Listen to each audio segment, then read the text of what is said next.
Okay, bismillahirrahmanirrahim. Assalamualaikum warahmatullahi wabarakatuh. Alhamdulillah, insyaAllah ni adalah bahagian yang terakhir bagi topik bab rangkaian tingkatan 4, iaitu penyelesaian masalah rumus surat 146. Okay, bagaimanakah anda menyelesaikan masalah yang melibatkan rangkaian? Okay, tengok pada contoh 16. Jadual di bawah menunjukkan pilihan pengangkutan awam, anggaran masa perjalanan dan anggaran kos dari Johor Bahru ke Kota Baru. Okay, dia ada 3 jenis pengangkutan: bas, kereta api dan kereta.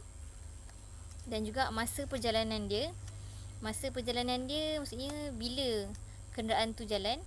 Kalau bas pada pukul 8, 20 ingat, 20 tolak 20, 2000 tolak 12, 1200, dia akan dapat pukul 8.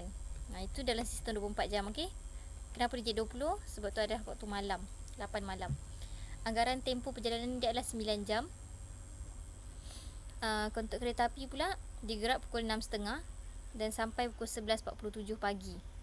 Itu dalam anggaran 17 jam. Kalau siapa yang pernah naik, memang begitulah perjalanan dia. Dulu dalam keadaan kereta api tu yang apa nama dia, duduk. Kalau duduk saya ambil duduk. Saya ambil dia Keluang sampai ke Kelantan tu, saya ambil kereta api yang duduk. Saya punya perjalanan biasa dalam 12 ke 13 jam. Memang penat lah. Lepas tu kita nak main handphone sangat pun tak boleh, sebab laluan kereta api ni tak berapa ada line.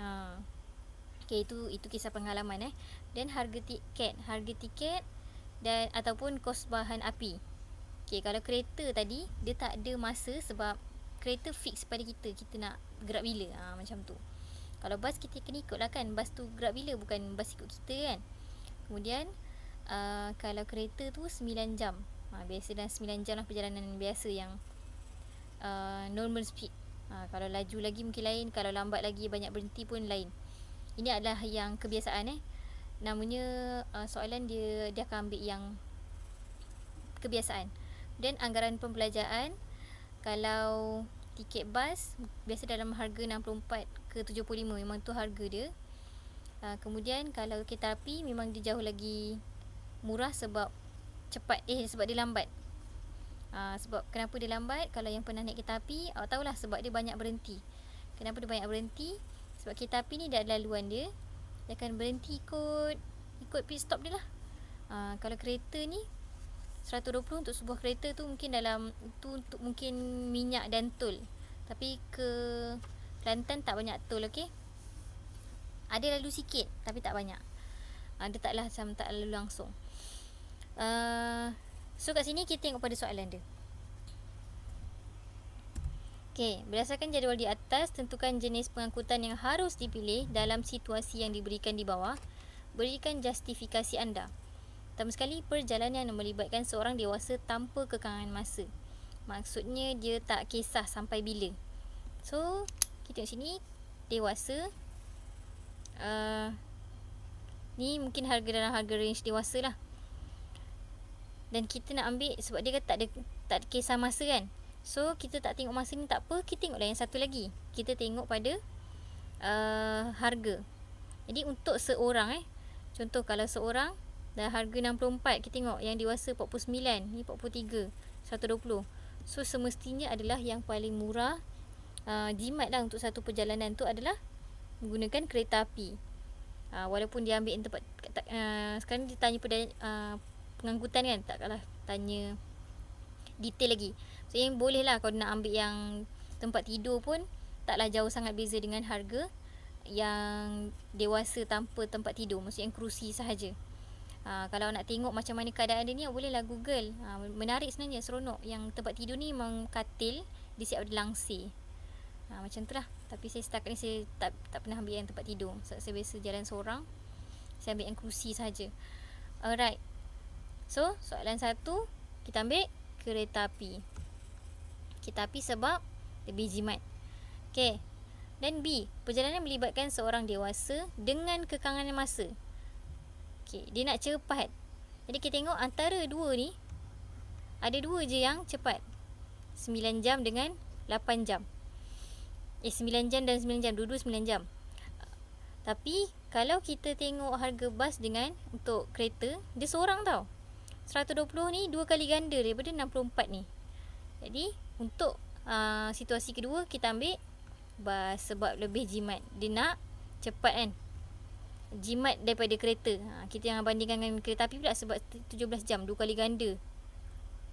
Okey, seterusnya soalan yang ketiga, perjalanan melibatkan 2 orang dewasa dan 2 orang kanak-kanak. Okey, kat sini dia nak perjalanan tu untuk 4 orang. Jadi kat sini mana dia tak kira pasal masa pula. Kita tengok kat sini juga. Sekarang cuba kita kira harga tiket bas. Okey, cuba contohlah kalau kita anggap 64 ni untuk kanak-kanak. So 64 darab 2 tambah 75 darab 2. Kita anggap itu adalah untuk dewasa 64 darab 2 tambah 75 darab 2 sama dengan 278. Okey, kalau kita api pula, contohlah kita ambil yang maksimum lah, 38 yang paling selesa lah contohnya, kali 2 tambah 55 kali 2. 38 kali 2 tambah 55 kali 2 sama dengan 186. Okey, contoh kalau kita dapat yang paling murah pun, 32 kali 2 tambah 49 kali 2 adalah 162. Kalau ni so, kalau dengan tanpa tempat tidur pula 26 kali 2 tambah 43 kali 2 adalah 138. Kita bandingkan harga 278, 186, 138 dan 138, 162 dan 120.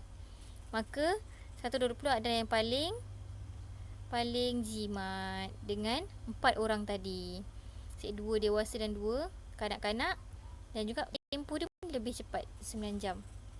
So yang paling sesuai kat sini adalah kereta. Sebenarnya benda ni apply untuk kalau kita nak jalan jauh juga tau. Contoh satu keluarga ke, ada yang kata jomlah kita sewa van, ada yang kata jom kita sewa bas, ada yang kata kita naik bas je lah masing-masing. Semua tu ada kelebihan dan kekurangan masing-masing mengikut kepada situasi yang kita nak. Contoh ni tadi dia tanpa kekangan masa, ada yang dengan kekangan masa, so ada yang ramai pula. Semua tu ada penjelasan kat sini. Macam tu lah.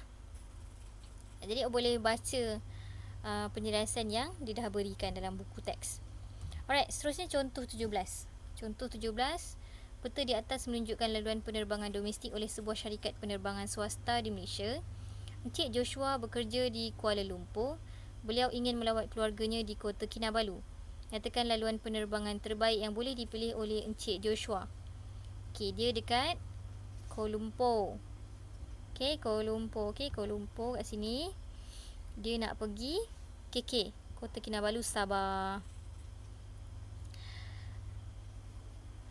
Jadi laluan penerbangan terbaik boleh dipilih oleh Encik Joshua adalah of course lah directly Kuala Lumpur ke Kota Kinabalu kan. Ataupun kita tengok antara, kalau contoh dia nak ambil yang transit, ada yang dekat sikit, Labuan, Tawau dan Sandakan yang boleh pergi kan.